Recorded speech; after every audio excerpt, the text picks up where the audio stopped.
yɛnkɔ apɔmuden mu nsɛm na yɛnkɔ asantemantam mpanifo a wɔn da Komfo Anokye ayɛ asabea na no de adesrɛde to ɔmanfo nyinaa anim sɛ obi amɛboa na COVID-19 wɔn ICU bi ɛwɔ hɔnom no wɔn hyɛ mu kena sɛ ne ɛbɛyɛ coronavirus yi a egu so a yɛpɛ ɛho ahobanbɔ akyiri kwan yi wɔn nso betumi de wɔn ayɛ asabea no aboa ɔmanfo a wɔn ebi bɛka wɔn.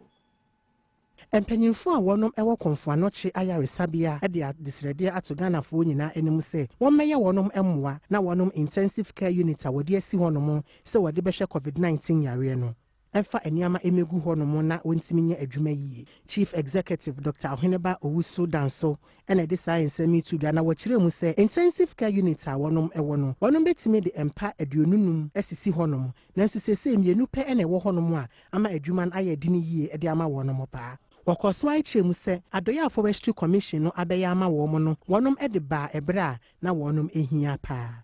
For this, we have been able to establish 2 beds as fully for intensive care assistance. And so therefore you can see the gap that we have. And that is why this donation coming from the Forestry Commission is very timely. Management and the board has committed to use all this, and especially also with the assistance from central government to the ministry. Our list has been submitted and we are aware, we have been informed that the ministry is also working assiduously to assist, especially in the areas of equipment deficit, just so that we'll be able to upgrade our intensive care positions in the hospital to a very higher level. Deputy Chief Executive Ewo Forestry Commission John Alotin so edited just say eniyama wadi akoma ayaresabea no ebeboa wɔn ama wɔnom etimi ahwe ayarefo ni yie.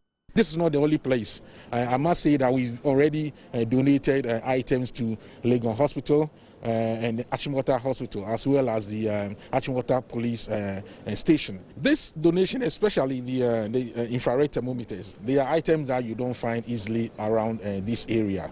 So we thought it wise we could get them the thermometers, which means that they could be able to test the temperatures of people who are coming into this facility. The funds are supposed to help them to purchase items that will help them to manage the coronavirus pandemic. Enwachi no Sanda Company Ghana enso ede enyama huduo bi ekokoma ayaresabea no Managing Director Patrick Zhang ena edisa enyama ema Dr. Owusu Danso.